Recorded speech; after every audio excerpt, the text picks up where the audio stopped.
네, 오늘 2월 10일 목요일 이 새벽 기도에 함께할 말씀은 하나님의 성소, 가시레드행 제 23장 하나님의 성소에 관하여서 함께 말씀을 나누도록 하겠습니다. 네, 이 장면은 구약 시대 모세가 이 성막 성소를 짓기 바로 그 지을 때 그때의 모습을 이제 상상해서 그린 그림이 되겠습니다.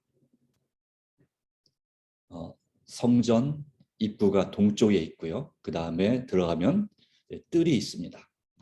성막 뜰이 있고 제일 먼저 보이는 것이 바로 번제단입니다.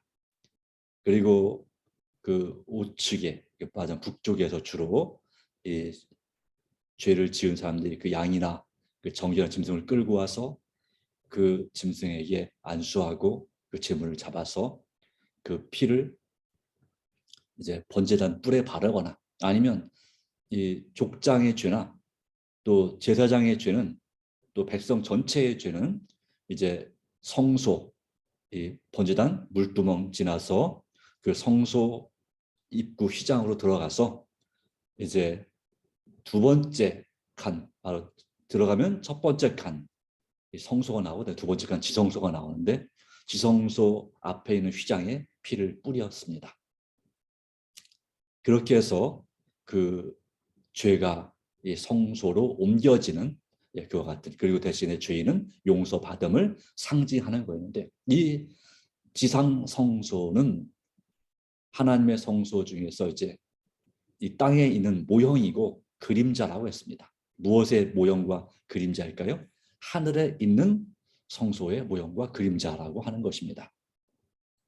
자, 그러한 이 말씀을 이제 연구하면서 이 성경에서 어떤 말씀보다 재림신앙의 기초가 되는 중요한 기둥이 되어 온 것은 바로 2300주야까지 그때 성소가 정결하게 함을 입으리라 했던 다니엘 8장 14절의 말씀이었습니다. 이 말씀은 재림 신자들에게 친숙한 말씀이 되었고 입술의 표어처럼 되어왔습니다. 이 성경 구절에 예언된 사건에 그들의 영광스러운 기대와 희망을 두어야 할 것으로 이 초기 재림운동 당시에 성도들은 생각을 했습니다. 그런데 그 예언적 기간이 1844년 가을에 마치게 되는 것으로 나타났던 것입니다. 그런데 이 1844년 10월 22일 바로 그 해의 대속죄일인 그러니까 원래 성령으로 7월 10일이 이제 10월 22일인데 그 날이 지나가도 아무런 일이 일어나지 않은 것입니다. 그래서 세 부류의 사람이 생겼다고 그랬습니다. 그럴 줄 알았다고 다시 공포 때문에 예수님의 재림을 기다렸던 사람들이 원래 신앙과 믿음으로 또 삶으로 돌아간 사람들이 있고 두 번째 무리는 아니다. 우리가 시기를 잘못 정한 것 같다. 그러니까 우리의 예언에 계산에 착오가 있었다. 예언 기간에 대한 2300주 기간에 대한 그래서 새롭게 시기를 정하는 소수의 무리들이 있었고 그리고 그 외에 세 번째 무리 성령의 증거로 성령과 하나님의 성령의 증거로 지지된 신앙의 근거와 체험을 버리기를 원치 않는 사람들이 있었습니다.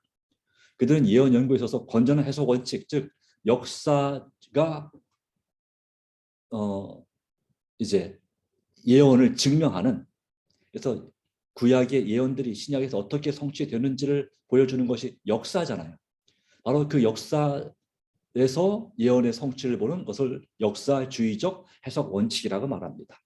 그 외에 세대주의적 해석 원칙 그리고 또 이상주의적 해석 원칙이 있습니다. 세대주의적 해석 원칙은 우리가 그렇게 따르지 않고요. 일반 교회에서 많이 그것을 적용하지만 원래 종교 개혁자들은 이 역사주의적 해석 원칙을 따랐고 이상주의적 해석 원칙 이 예언이 우리에게 어떤 교훈을 주느냐 그것이 무엇을 상징하느냐 이런 것을 주로 찾아 연구하는 표상을 연구하는 원칙들이 있습니다만은 가장 바람직한 것은 이 역사주의적 해석 원칙에 더하여 이상적인 그 교훈을 찾는 그런 해석 원칙을 따르는 것이 바람직한 것인데 그와 같은 방법으로 연구하는 것이 그들의 의무라 생각했고 그들은 열렬한 기도로서 그들의 견해를 검토해보고 혹시 예언 해석에 있어서 또 기간에 있어서 잘못이 있었는가 성경을 다시 깊이 연구하였던 것입니다. 그렇게 한 결과 그들이 예언의 기간을 계산하는 일에 아무런 착오가 잘못이 실수가 없음을 깨닫게 되자 그렇다면 해석에 문제가 있구나. 성소에 대한 이해를 잘못했구나 해서 한층 더 세밀하게 연구하게 된 결과 그들이 그 당시 일반적인 교회들의 또 학자들의 해석이었던 그 성소가 바로 무엇을 가리키는가? 이 지구, 이 세상을 가리킨다라고 했던 그 해석이 성경적으로 별다른 근거가 없다는 사실을 발견하게 되었다 이것입니다.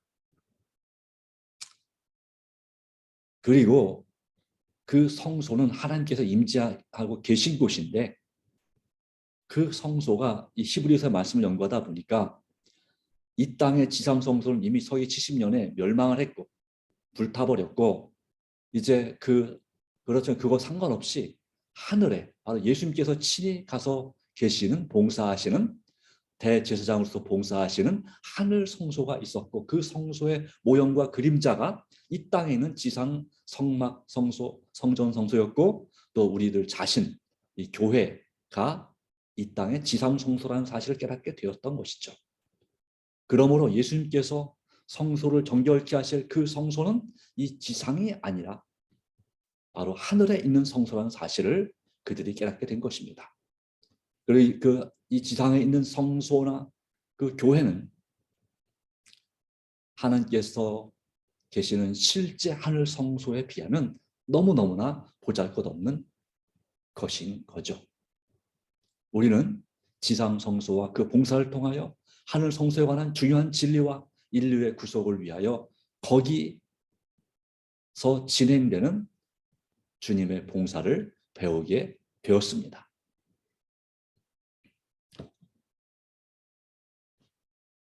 하늘에 계신 하나님이 계신 하늘 궁전의 보좌는 의와 공평이 그 기초가 되어 있습니다. 지성소에는 위대한 의의 원칙, 곧 전 인류의 심판에 표시되는 하나님의 율법이 있습니다. 율법의 돌판을 넣어둔 법궤는 속죄소로 덮여 있고 그리스도께서는 그 앞에서 당신의 피를 가지고 증인을 위하여 탄원하고 계십니다. 이와 같은 인류의 구속의 계획에는 공의와 자비가 결합되어 있음을 나타내고 있고 이와 같은 결합은 오직 무한한 지혜만이 하나님만이 구원해낼 수 있으며 무한한 능력만이 성취시킬 수 있는 것입니다. 이것은 하늘의 경탄과 경외감으로 배우기를 원하고 깨닫기 원하는 충만한 결합이죠.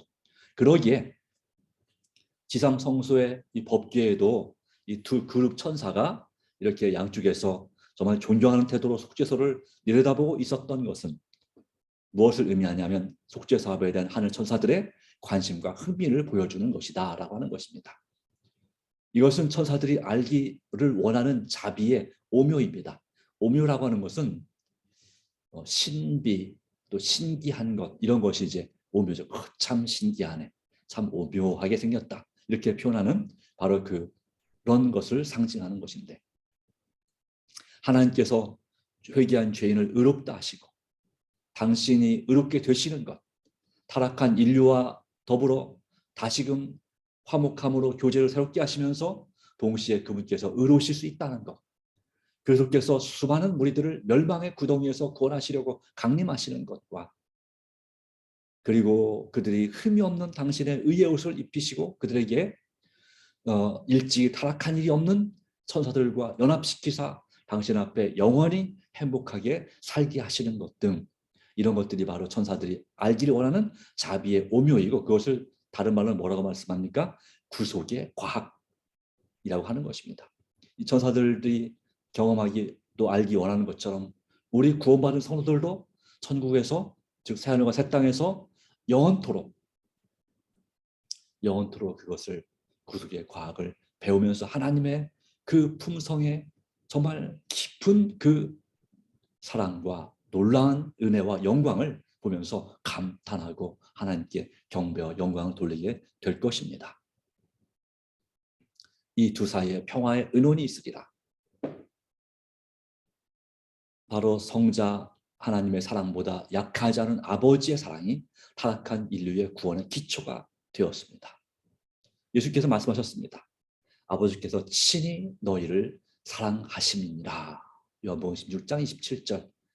그리고 요한복음 3장 16절에 하나님의 세상을 이처럼 사랑하사 독생자를 주셨다. 이 두 분이 평화의 의논, 인류 구원을 위한, 인류 회복을 위한 그 평화의 의논을 하셨다는 사실을 보여주고 있죠. 그리고 그 의논이 성소라고 하는 형태로, 성소의 정결로 나타나게 되는 것입니다. 구원과, 성소는 구원의 청사진이죠. 구속의 청사진.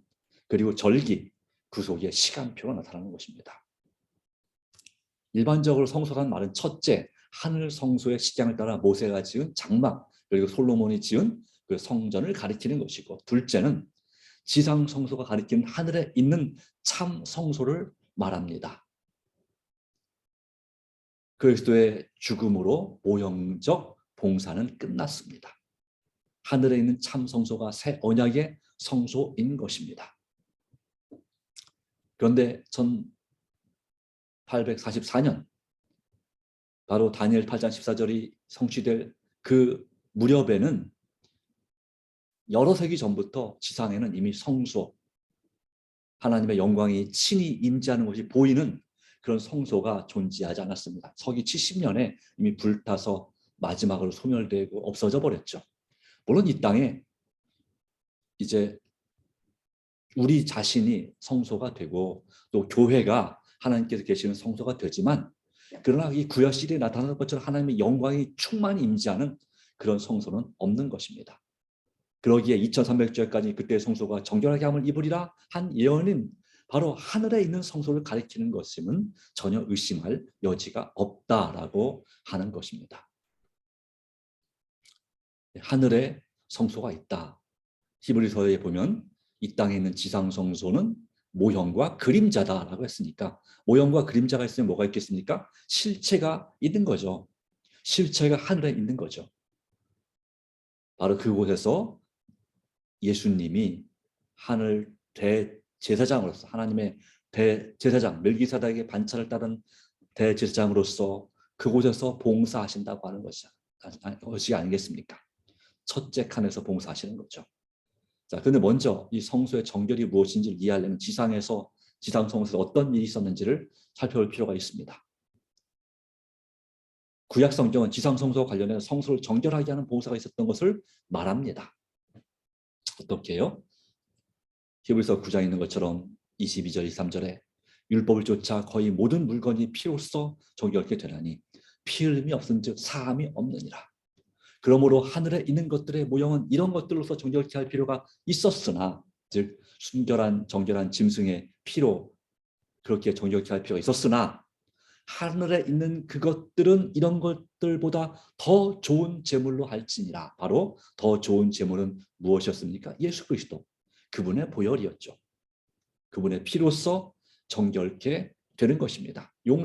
우리의 죄를 용서받는 것입니다. 그것은 이제 우리 죄인의 정결이고요.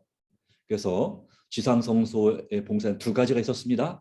제사장들은 매일 성소에서 봉사함으로 죄인을 죄로부터 정결케 하는 그런 봉사를 하였습니다. 그리고 대제사장은 매년 한 번씩 7월 10일에 그 죄인의 죄가 옮겨진 그 성소의 정결을 위하여 지성소에서 특별한 속죄 봉사를 행하였던 것입니다. 그래서 매일에 있어서 죄를 뉘우치는 죄인은 날마다 그의 제물을 성막 문으로 가지고 와서 희생 제물의 머리 위에 자기의 손을 얹고 죄를 고백함으로 그 죄는 상징적으로 자기 자신에게서 흠없는 제물에게로 그 죄가 옮겨졌습니다. 그것이 하나님께 그렇게 정해 놓으신 것이니까 그렇게 되었습니다. 그리고 그 짐승은 죽임을 당했고 그 피가 번제단 뿔이나 아니면 그 성소와 지성소를 가리는 성소 휘장에 뿌려졌습니다. 그 죄에 있어서, 그러니까 이스라엘 백성 전체의 죄나 제사장의 죄나 족장이 지은 죄는, 각 지파를 대표하는 족장이 지은 죄는 그 피를 그 성소와 지성소를 가리는 두 번째 휘장에 뿌렸습니다. 그러나 일반적인 다른 죄인들의 죄는 어디에 뿌렸냐면 피를 바로 그 번제단에 뿔에 바르고 뿌렸죠. 그리고 그 제물을 번제단에 불살랐고 그 제물에 어떤 제물의 고기는 그대로 다 불태워버렸지만 어떤 제물의 고기는 제사장들이 그것을 먹어야 했습니다. 그것은 이제 그 죄를 짊어진다는 의미가 있는 것이죠. 먹는다는 얘기는. 그리고 또 그 속죄, 그 피를 제사장에게 뿌린다는 얘기도 역시 그 죄를 정결케 하는 일을 담당한다는 의미가 거룩하게 구별된다는 의미가 있는 것처럼 말입니다. 어찌되었든 제사장을 통해서든 그 번제단을 통해서든 둘째 휘장을 통해서든 그 죄인의 죄가 이제 그 흠없는 희생짐을 통해서 성소로 옮겨지게 된 것이죠. 그리고 그 죄는 이제 죄인은 죄로부터 자유롭게 되었지만 그것이 이렇게 다 같은 얘기입니다. 이와 같은 의식들은 다 같이 죄가 회개한 자에게서 성소로 옮겨지는 것을 상징하였다라고 했는데요. 그리고 이제 그 죄가 성소로 옮겨졌습니다. 제사장들이 옮겨졌습니다. 그럼 대제사장은 1년에 한 번씩 대속죄일에 성소를 정결케 하고 자신을 포함한 제사장들을 정결케 하는 그 지성소 봉사를 위하여 지성소로 들어갔습니다. 7월 10일에. 그것이 그 봉사가 끝나야 1년간의 매일 행한 봉사가 완결되는 것이었습니다.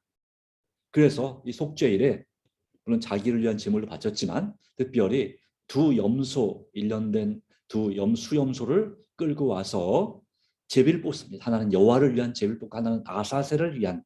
이 아사셀은 보내버린 자, 쫓겨남을 당한 그런 의미가 있습니다. 그래서 아사셀을 위한 염소를 제비를 뽑았어요. 그리고 여호와를 위하여 뽑힌 염소는 백성의 위한 속죄물로서 성소를 정결케 하기 위한 피로서 바쳐지기 위해서 제물을 바쳐지기 위해서 죽임을 당해야 했습니다.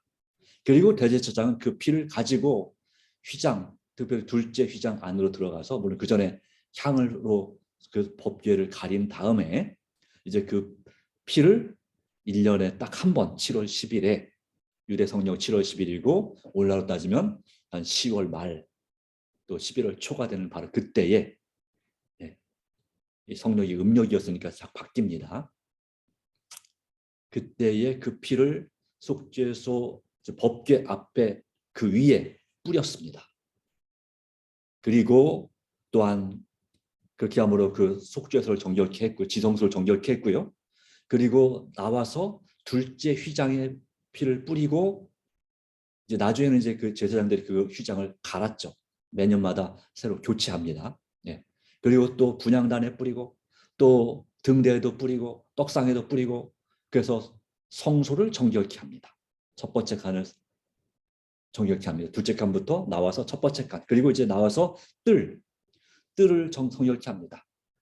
이 물두멍에 피를 뿌리고 그리고 번제단에 피를 뿌리고 그리함으로 그 모든 그 뿌리는 것 자체가 이제 그 죄를 이 대제사장에게 어깨에 옮기는 것입니다. 정결케 함으로 그것을 뭔가 그 정결케 함을 받은 그 죄는 이제 대제사장이 짊어지고 나오는 것이죠. 지고 나와서 그것을 이제 아사셀을 위해 준비된 살아있는 염소의 머리에 안수함으로 이스라엘 자손의 모든 불의와 엄한 모든 죄를 고하고 그리고 성소에 그동안 쌓여진 모든 죄를 그에게 전가시켜서 옮겨서 그 죄를 염소 머리에 두어서 미리 정한 사람에게 맡겨서 광야로 보내서 그 불의를 지고 무인지경에 이르거든 그 염소를 광야에 놓을지니라.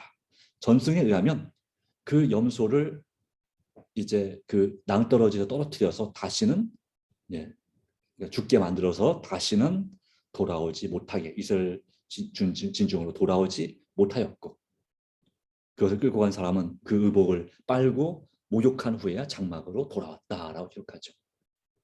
이처럼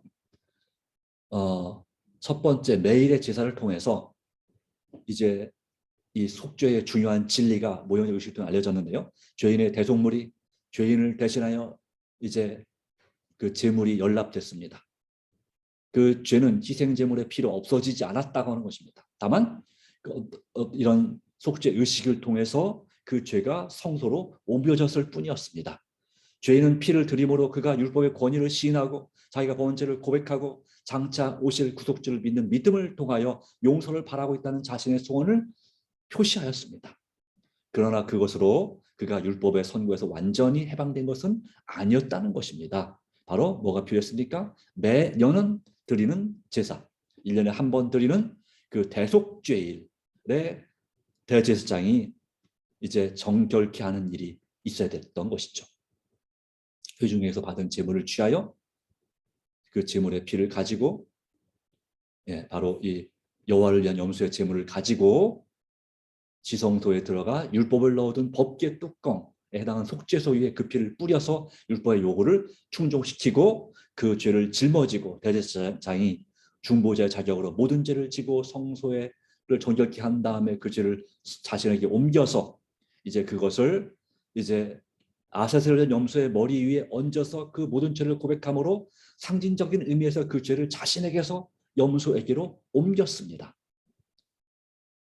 그 후에 그 염소는 쫓겨나게 되었는데 그것으로 그 죄가 영원히 백성에게서 이스라엘 백성에게서부터 분리되는 것으로 간주되었다. 그리고 이제 제사장들이 나팔을 불고 대제사장이 이제 이스라엘 백성들을 축복함으로 이 대속죄 예식이 마치게 되죠. 그리고 나서 이제 10월 15일부터 22일까지 바로 하늘에서의 천국에서의 구원을 상징하는 온 인류가 구원받았음을 상징하는 새하늘과 새 땅을 상징하는 초막절 또는 장막절 또 수장절이라는 그 절기가 지켜짐으로 이스라엘의 그 1년의 절기가 끝나게 되는 것입니다. 자, 그처럼 성소와 성막들을 갈라놓고 문의 역할을 했던 휘장 안, 곧 성소의 첫째 칸에서 1년 내내 행한 제사장의 봉사는 그리스도께서 승천하셔서 행하신 봉사사업을 나타냅니다. 우리의 중보자로서 또 속죄제물의 피를 드리고 그렇게 이스라엘 자손들의 기도와 함께 올라간 향을 피우는 것은 매일의 봉사에서 제사장이 하는 일이었던 것처럼 예수 그리스도께서도 죄인을 위하여 당신의 피를 가지시고 아버지께 탄원하며 회개한 신자들의 기도를 당신의 귀중한 의의 향기와 함께 그분 앞에 드리는 것입니다. 이것이 바로 하늘 성소 첫째 칸에서 행해진 봉사 사업이었는데 이 사업은 거의 1800년 동안 그렇게 진행되어 왔습니다. 물론 지금도 우리 죄가 용서받고 있기 때문에 이 사업은 계속되는 것이나 마찬가지지만 동시에 대속죄일에도 매일의 그 속죄가 있었습니다. 그리고 1년의 속죄 사업, 마지막 속죄 사업이 있던 것처럼 인류의 구속을 위한 그리스도의 사업이 마치기 전에 성소에서 죄를 도말하기 위한 속죄 사업이 있게 되는데요. 이것이 바로 2300주야가 끝났을 때 시작된 사업이었습니다. 왜 이렇게 복잡하게 그럼 매일 그 봉사로 죄 용서받았으면 됐지 왜 1년에 한 번 이런 속죄 대속죄일의 그런 의식이 꼭 있어야 되느냐.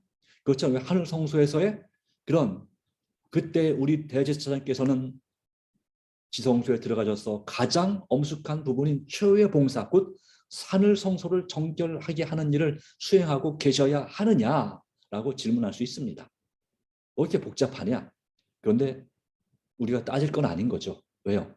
하나님께서 그렇게 정해 놓으신 거거든요. 이 절기, 유대인의 7대 절기를 통해서 그 구속의 시간표를 그렇게 미리 예언하신 것이고 그대로 성취하고 계시는 것입니다. 그러기에 이 하늘로 옮겨진 우리의 죄가 정결케 되어서 이제 사단에게 옮겨지는 이 성소 정결의 의식이 하늘 성소 정결의 의식이 바로 그것이 바로 이제 구약 시대에 있었던 대속죄일의 그 지상 성소에서의 정결은 모형이었고 그 모형적 정결이었고 이제 무엇라고요? 하늘 성소의 정결은 실제적 정결이다라고 하는 것이에요. 왜 그렇습니까? 회개한 자의 죄가 믿음으로 말미암아 그리스도에게로 옮겨졌고 그리스도께서는 그것을 실질적인 하늘 성소로 옮기셨다고 하는 것이고 마침내 이제 1844년 10월 22일 이후로 지성소 봉사를 시작하신 예수님께서 이제 하늘 성소를 정결케 하는 그 의식을 진행 중이시다 라고 하는 것이고, 마침내 그 죄를 이제 다 짊어지고 누구에게 옮겨버리는 겁니까? 아세를 염소가 상징한 사탄에게로 옮겨버리시는 거죠. 그러나 그 일이 이루어지려면 누가 죄를 회개하고 그리스도를 믿는 믿음으로 속죄 혜택들을 받을 자격이 있느냐 하는 것을 결정하기 위하여 기록책을 조사하는 일이 있어야 한다라고 하는 것입니다. 물론 하나님은 전지전능하시기 때문에 각 개인의 그 인생의 운명의 결과에 대해서 그 사람이 주 안에 잠드는 순간 즉시 아십니다. 그러나 이 재림전 심판, 즉 성소 정결은 원래 구약 시대에도 모든 이스라엘 백성들에게 보여주기 위하여 주어진 상징적인 예식이었습니다. 마찬가지로 하늘 성소의 성소 정결도 하나님은 다 아시지만, 누구 죄가 이미 정결이 되는지 아시지만, 용서받았는지 아시지만, 그러나 그 성소에, 하늘 성소에서 봉사를 하는 일을 돕는, 마치 레위인 같은 역할을 하는 그 천사들, 또 우주 거민들, 더불어서 이 땅에서 주님을 믿고 살아가는 그리스도인들에게 바로 이것을 보여주는, 증명하는, 그럼 하나님의 품성이 공의로우시고 자비로우심을 옹호하는 그와 같은 성소 정결이 필요하다 하는 것이었죠. 자, 재판을 왜 합니까? 예, 이 세상의 재판이요? 그냥 딱 보면 굳이 재판할 필요도 없이 다 알잖아요. 알지만 문제는 왜 재판이 필요합니까? 누군가는 그 재판을 그것에 대해서 누가 정말 옳은지에 대해서 인정을 하지 않기 때문에, 인정하지 않고 오해하고 또 잘못, 그래서 심지어 억울한 누명을 씌우는 일이 있기 때문에 재판이 필요한 거잖아요.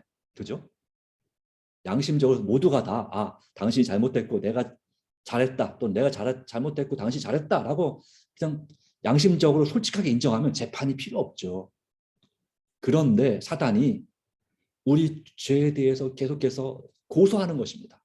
이 사람이 죄인이다, 이 사람은 나처럼 멸망받아야 된다라고 고소하기 때문에 그걸 증명하는 일이, 그리고 정말 그런가요? 일단 천사들은 주변에 있는, 우리가 누군가 어떤 재판이 벌어지면 사람들이 누가 옳은지 잘 구별이 안 되잖아요. 그래서 그걸 알기 원하잖아요. 그처럼 천사들이 그것에 대해서 관심을 갖고 있는 것입니다. 우주 거민들이 그 결과를 확실하게 깨달을 필요가 있는 것입니다. 그래서 성소 정결이 필요하고, 성소 정결에는 그 기록책을, 죄의 기록을 조사하는 일이 필요한 것입니다. 누굴 위해서요? 죄인을 위해서, 그리고 하나님을 위하여 필요한 것입니다. 우리의 모든 의인들의 억울함, 용서받은 죄인들의 그 억울함을 풀어주시고 그 시시비비를 가려서 그 죄의 창시자인 사단에게 그 죄값을, 죄의 그 모든 것을 돌려주기 위해서 심판이 필요한 것입니다. 그런 의미에서 이 심판은요, 구원받은 의인들에게 저주나 두려움이 아니라, 물론 두려워해야 되겠지만 내 자신의 마음을 살피는 진정한 회개의 시간을 가져야 합니다. 그러나 그것은 바로 복음인 것입니다. 그래서 우리는 하나님 앞에 심판할 시간이 되었다. 첫째 천사의 기별, 또 성소의 정결, 하나님 이거 빨리 꼭 해주십시오. 믿고 의지해야 되겠죠. 네. 이 일은 그리스도께서 당신의 백성을 구원하기 위하여 재림하시기 전에 이루어져야 한다. 그러니까 누가 멸망받을 것인지를 심판하는 심판은 최후의 심판입니다. 그러나 이 재림 전에 이 심판, 성소 정결의 이 과정에 있는 심판은 누가 구원받을지, 또 이 사람이 왜 구원을 받아야 되는지에 대하여 온 우주 가운데 증명하고자 하는 심판인 것입니다. 이것이 성소 정결이죠. 이런 것은 반드시 있어야 되죠.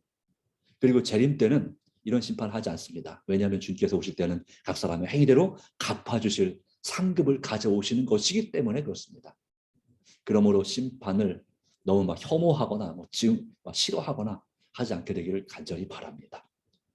심판은 구원받은 성도들에게는 복음인 것입니다.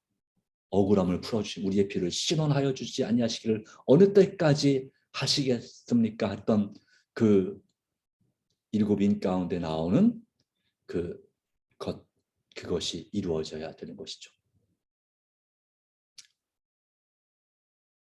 네, 속죄 제물은 동시에 속죄 제물은 희생 제물 되시는 그리스도를 가리켰고 그 동시에 대제사장은 중보자 되시는 그리스도를 대표하였습니다. 자, 이 일이 가능한 이유는 예수님이 부활하셨기 때문에 그분이 제물이 되는 동시에 대제사장이 되신다고 하는 것입니다. 사람 제사장은 스스로는 부활할 수 없기 때문에 제물 따로 그래서 짐승을 대신 제물로 드리고 그 다음에 그 사람 제사장이 그러니까 제사장조차 아론 대제사장도 마찬가지였습니다. 그가 속죄가 되고 정결케 되려면 그는 자기를 위해서 제물을 갖다 하나님께 바쳐야 됐습니다. 그리고 그 다음에서야 비로소 그가 대속죄도 마찬가지였어요. 자기 죄를 위한 속죄 제물을 드리고 나서 대제사장으로서 아론이 봉사를 했습니다. 예수님도 예수님 물론 죄가 없으신 분이죠.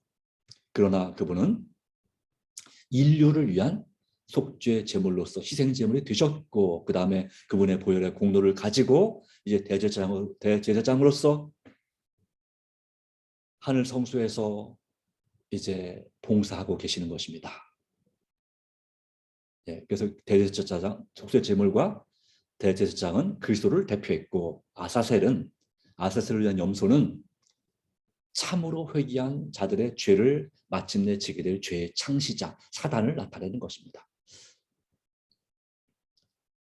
대제사장이 속죄 제물의 피의 공로를 통하여 성소에서 죄를 도말했을 때 그것을 아사셀에게 씌워 주었습니다. 그리스도께서 당신의 봉사를 마치실 때에 당신의 보혈의 공로로 하나님의 백성의 죄를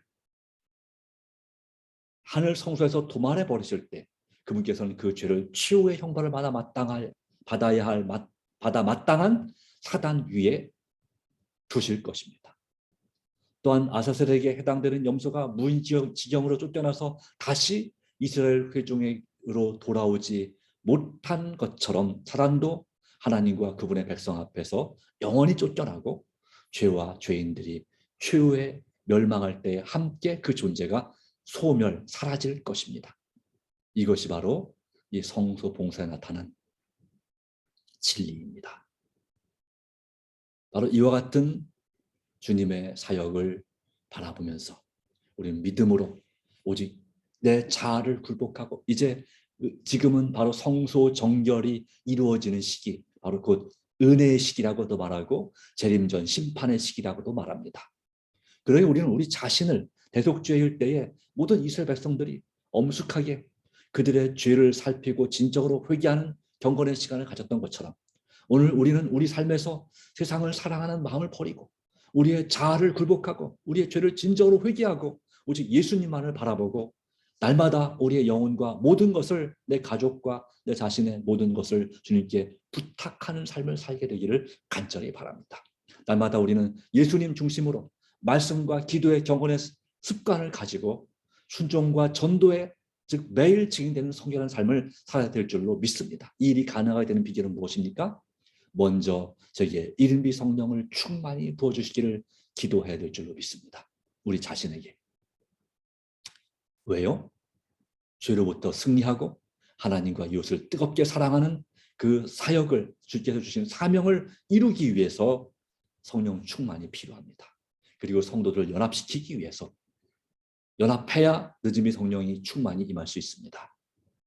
또 우리 교회 구도자들과 VIP들을 위해서 기도하시기 바랍니다. 또 아픈 성도들을 위해서, 가족들을 위해서, 이웃을 위해서 간절히 기도하시고 구원받아야 될 민족들을 위해서 이 코로나19 때문에 정말 걱정이 심해지는 세계 인류를 위하여서 더 간절히 기도하시기 바랍니다. 회개하기를 또 나라의 또 백성의 교회의 지도자들을 위해서 정말 간절히 기도하시기 바랍니다. 주님께서 도와주시고 은혜 주시기 바랍니다. 우리 머리 숙여 기도합니다. 하나님 아버지 주신 은혜와 사랑과 섭리를 인하여 진심으로 감사를 드립니다. 영숙한 성소 정결의 시간, 이 재림전 심판의 시간에 주께서 은혜를 베풀어 주시는 동안 우리가 마음을 다하여 진심으로 회개하고 주님과 함께하는 삶을 살게 해주시기를 간절히 바랍니다. 주께서 도와주시고 우리의 드리는 간절한 기도에 응답하여 주셔서 뜻이 하늘에서 이룬 것처럼 땅에서도 주님의 뜻이 우리 삶에서도 이루어지게 해주시기를 간절히 바라며 오늘도 영적, 육적, 일용할 양식을 허락해 주시길 바라고 또한 주께서 역사해 주셔서 우리가 우리에게 죄진 자를 용서해 준 것처럼 우리 죄를 용서해 주심을 믿습니다. 또한 오늘도 우리를 시험에 들게 마시고 악에서 구해 주심을 믿습니다. 오늘 하루 삶을 통해서 오직 아버지께 영광 돌리는 삶이 되게 하여 주시옵소서. 우리의 드린 개인적인 기도 제목 가운데 주께서 역사하시고 응답하여 주심을 믿사오며 우리를 죄에서 구원하시고 지금도 우리를 위하여 사업을 수행하고 계시는 지성소에 계신 예수님의 이름으로 간절히 기도드리옵나이다. 아멘. 감사합니다. 하나님의 은혜가 온전히 함께하기를 간구합니다. 네, 개인 기도함으로써 새벽 기도를 마치도록 하겠습니다.